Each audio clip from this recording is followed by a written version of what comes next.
Time, energy, motivation. All of these are finite and we all just seem to not have enough of it.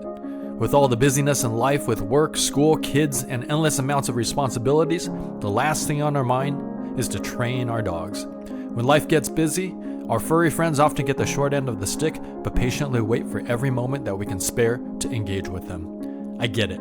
Life is a whirlwind, and it's no different for us. We're constantly shuttling our kids to one activity to another as they get older. We know that it's not going to get any easier. Compound that with work and life in general, we often find a lack of time to train Gandalf. However, to have a happy and healthy dog, we have to ensure that our pups are physically and mentally stimulated. So, in our video today, we're going to show you how to make the best of your time with your pup. You walk them, you play with them in the little time you have, but let's take it to another level. Let's be deliberate in engaging them both physically and mentally.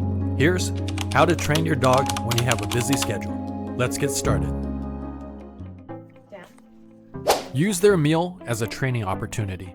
Rather than giving your pup their entire meal at once, you can make them work for their food.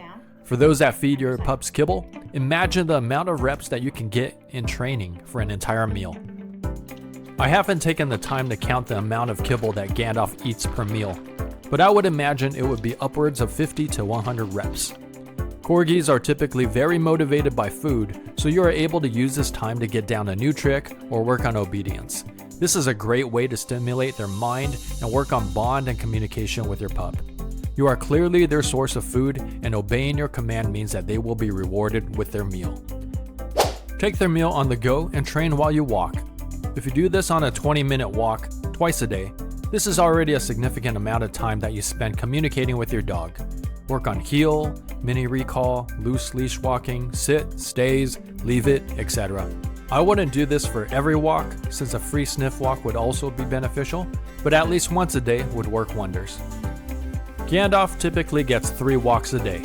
For his morning and evening walks, they revolve around mealtime, so these are walks where we focus on heel and obedience training. We tend to be a little bit more strict on making sure he's continuing walking and could cover more ground. For his lunchtime walk, we tend to let him just sniff and explore. He takes his time, and we usually choose a shorter walk so he could go at his own pace. This allows him to be himself without any treats or instructions to distract him. It is his time to be a dog and do dog things, which is very important. Be deliberate with play and work in a few reps of training.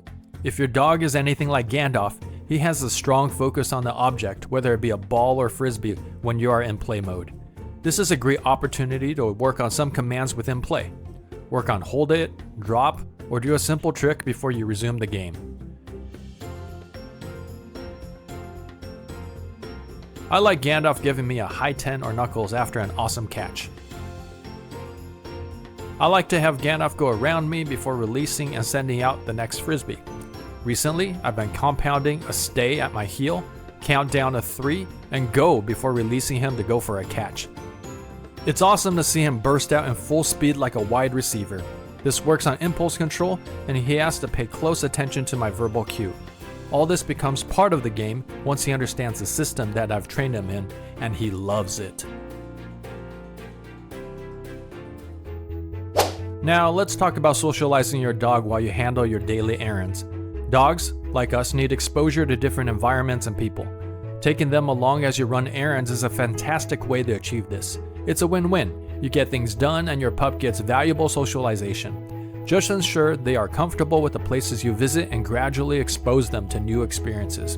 At first it may seem more complicated, as you may have to have one extra hand as you will be holding their leash. However, over time both of you will get accustomed to the location and activity. For Gandalf, we like to bring him along as we pick up our kids or if we know that he is allowed in certain stores. Additionally, when eating out, we like to see if there's a patio so he could come along with us. Every time we go on an outing, you can sense how excited Gandalf is.